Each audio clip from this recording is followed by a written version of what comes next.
Africa has a rich mosaic of languages categorized into four language families: Niger-Congo, Nilo-Saharan, Khoisan, and Afro-Asiatic.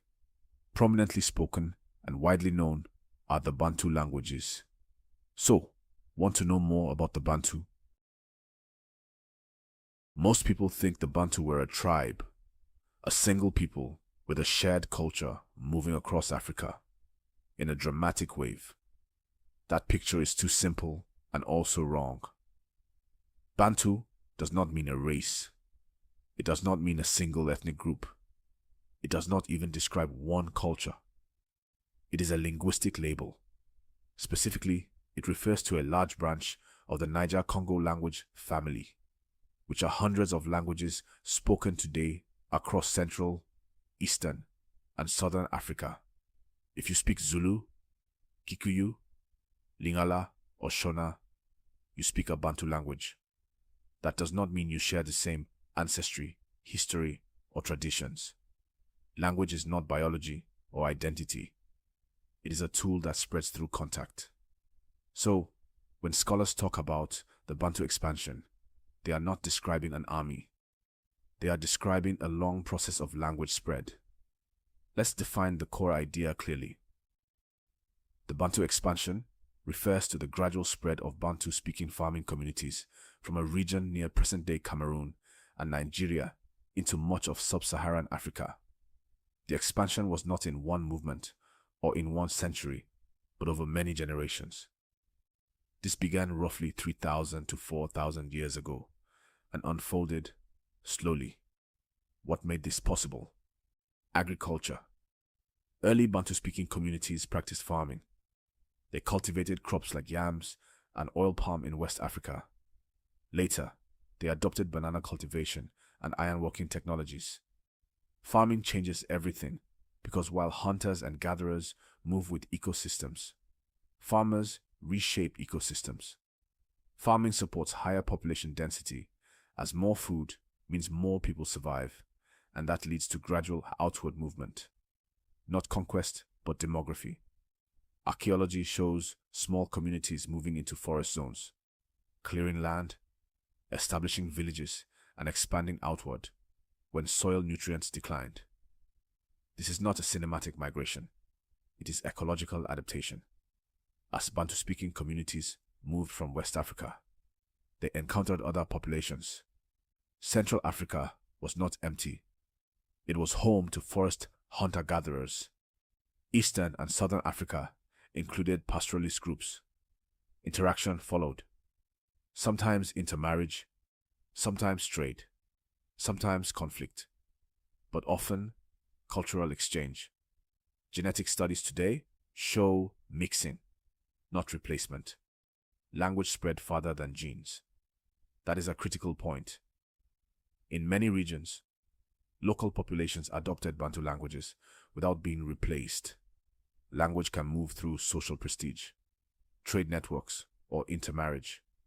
This is how language spreads almost everywhere in the world. Ironworking also played a role. The timing is debated, as some evidence suggests. Early Bantu communities adopted iron technology as they expanded, while others argue that ironworking spread independently. Either way, iron tools improved farming efficiency. Better axes meant faster forest clearing. Better hoes meant improved crop yields. Technology amplifies demography.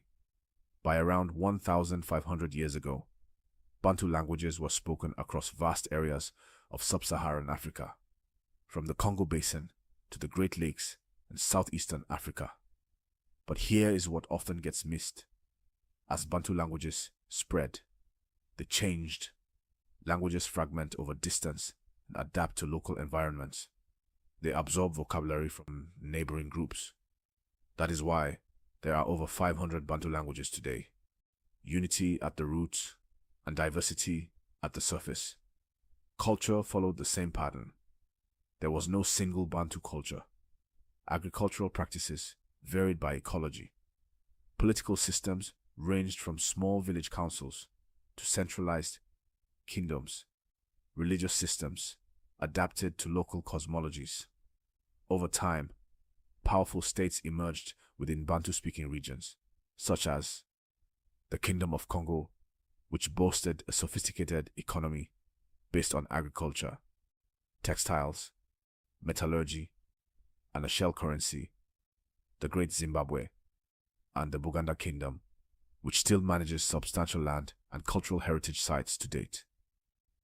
These were not Bantu states in the ethnic sense, but complex societies speaking Bantu languages. Language provided continuity, while political forms emerged locally. Now we separate three things carefully: language, culture, and genetics. While these may overlap, they are not identical. Communities can shift language without major genetic changes. Yet, a population can share ancestry, but speak different languages. Cultural practices can cross linguistic boundaries. When we confuse these categories, we create myths. The idea of a single Bantu people sweeping across Africa erases the reality of interaction and adaptation. It also ignores African agency. The Bantu speakers were not passive populations drifting through space. They were innovators, farmers, metal workers, and traders. They shaped ecosystems, built trade routes, and formed states. Why does this matter today? Because language still shapes identity. In many African countries, Bantu languages dominate daily life. Swahili, a Bantu language, became a regional trade language. Zulu and Xhosa shaped South African culture, and the Kikuyu influenced Kenyan politics. Understanding the Bantu expansion explains why so many African languages share structural similarities. For example, most Bantu languages use noun classes. Instead of masculine and feminine genders, they group nouns into categories marked by prefixes which affect verbs, adjectives, and pronouns. This grammatical system reveals shared linguistic ancestry across enormous distances. It is evidence of connection without uniformity. The expansion also reshaped Africa's ecological history. Farming altered forest cover, as early farmers used a cut and burn method to create temporary fields. And as societies grew, forests were permanently cleared to make room for settlements. Iron production also required charcoal, which meant forests had to be cleared. In most cases, settlement patterns changed landscapes permanently. Human systems and environmental systems evolved together. There is still a debate about details, exactly which routes were taken, the speed of expansion, and the timing of technological adoption. But the broad picture is stable in academic consensus. A long-term process of agricultural and language spread, shaped by interaction leading to diversity.